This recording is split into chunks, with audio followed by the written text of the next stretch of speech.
seu PIB para sustentar o seu aparato militar, e isso não vem sendo cumprido pelos europeus. O Trump provavelmente vai se Vai forçar. colocar de forma muito mais firme para exigir que isso aconteça. Deixa eu fazer uma pergunta pra você. Você acredita que com a entrada do Trump pode surgir aí uma terceira guerra mundial ou não, né? Quais implicações daria aí? Você acha que o Trump vai fortalecer mais Israel? No caso da Ucrânia também, não sei se o senhor fala muito. O que você vê aí do mundo global assim? Nós estamos agora lidando com as expectativas, e o que nós temos é o parâmetro do último governo do presidente Trump. Então não teve terceira guerra mundial no governo anterior dele, não teria por que ter agora. Vai haver certamente um impacto na geopolítica internacional. Há tensões crescentes com a China, principalmente em termos comerciais com os Estados Unidos, mas os chineses estão ampliando as suas áreas de influência na Ásia. Então, o comércio com a Ásia, por exemplo, para quem se interessar depois e quiser dar uma olhada no mapa, procurem o local onde está o chamado Estreito de Malaca, que é um estreito marítimo na Ásia por onde passa a maior parte do comércio internacional, tanto de produtos quanto de petróleo. Então, navios chineses que saem da China em direção aos mercados consumidores e navios que vêm com produtos para a China.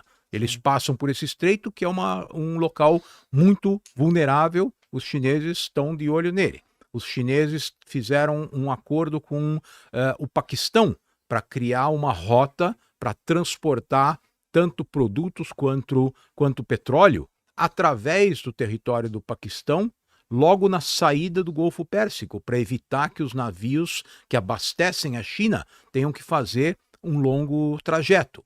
A China, que tem que competir em termos de projeção de poder com os Estados Unidos, eles não têm a frota de porta-aviões que os Estados Unidos têm.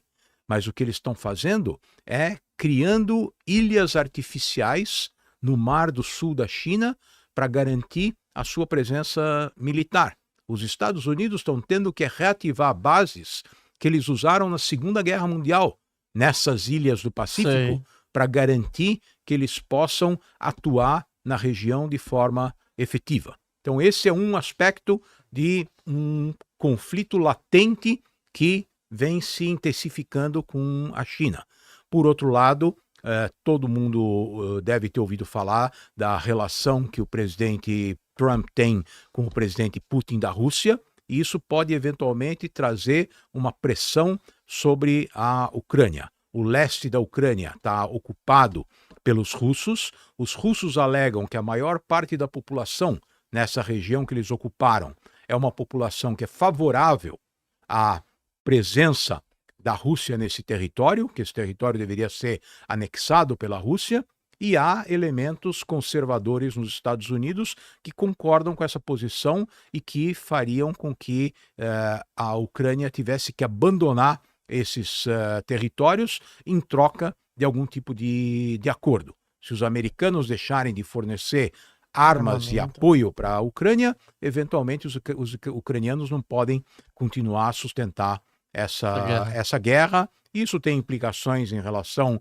à composição da Organização do Tratado do Atlântico Norte, que foi criada para se opor à União Soviética e, mais recentemente, é vista como uma oposição à possibilidade de expansão da Rússia. O governo Trump vai pressionar os países europeus a gastarem mais em equipamentos militares.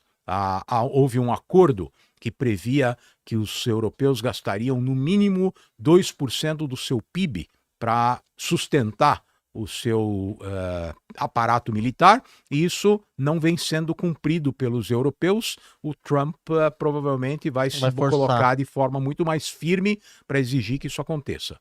E no caso do conflito no Oriente Médio, nós temos dois aspectos bastante diferentes que provavelmente vão ser impactados. Primeiro, Israel vai receber mais apoio dos Estados Unidos do que recebeu até agora. Os israelenses vão se sentir mais livres para combater esses terroristas que eles vêm combatendo há um ano. Vai haver pressão sobre o governo libanês para impedir a capacidade de atuação do Hezbollah no sul do Líbano, o que provavelmente permite encerrar essa etapa do conflito. E no campo diplomático, provavelmente vai haver uma articulação com a Arábia Saudita e países considerados moderados do Golfo Pérsico para criar alguma estrutura que possa se opor ao Irã e à tentativa do Irã de desestabilizar a região.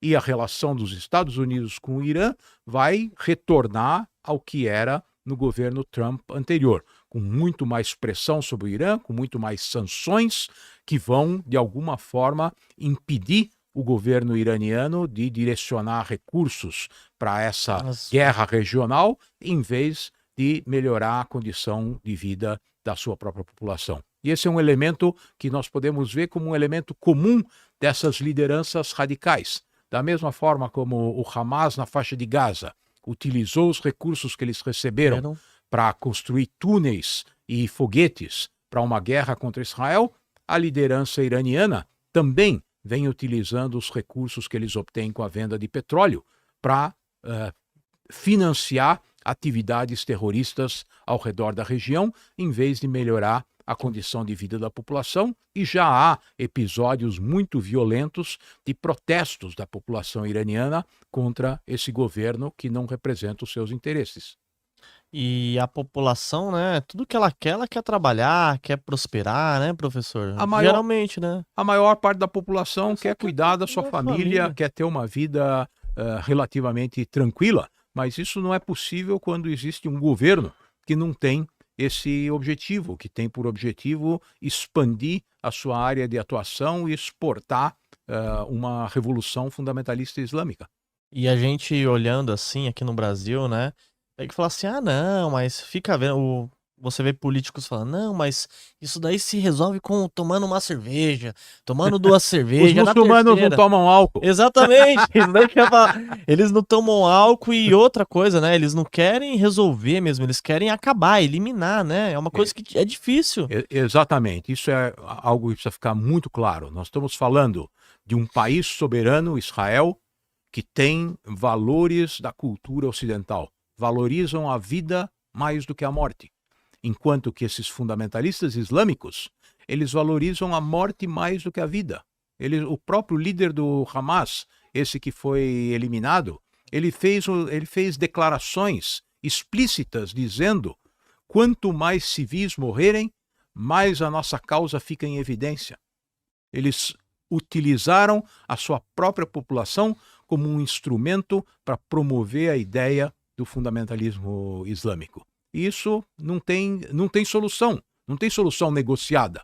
Essa ameaça tem que ser eliminada e é isso que está acontecendo ao longo do último ano. O Hamas deixou de existir como uma capacidade militar, ainda existem ações contra soldados israelenses, infelizmente há soldados e há civis que morrem todos os dias, mas a capacidade militar que eles tinham, a ameaça que eles podiam representar, isso já desapareceu e agora o mundo vai ter que encontrar uma forma de administrar aquele território e garantir que não vai surgir uma nova ameaça como aquela que perpetrou os atentados de 7 de outubro.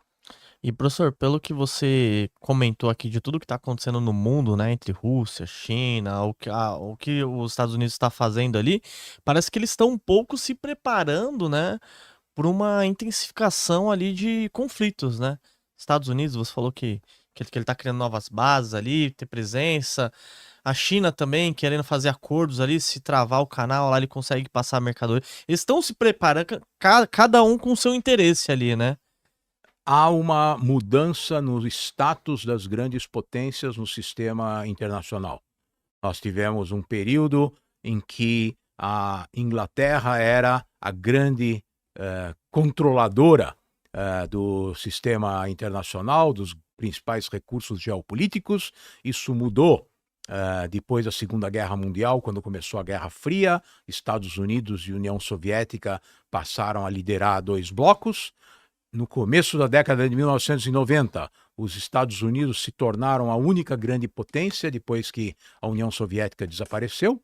E progressivamente, ao longo das últimas 3 décadas, a China vem se tornando um competidor importante. Durante uma parte desse período, o mundo acreditou que poderia trazer a China para o livre mercado e que a integração da China no sistema econômico representaria uma eliminação desse conflito por hegemonia, mas os chineses efetivamente se inseriram nesse mercado, se tornaram um país praticamente capitalista, mas a disputa geopolítica não se encerrou. Então, os Estados Unidos agora estão vendo como eles têm que passar a se ocupar mais do leste da Ásia do que de outras áreas como o Oriente Médio e a Europa, que eram o seu foco de interesse ao longo de praticamente 100 anos.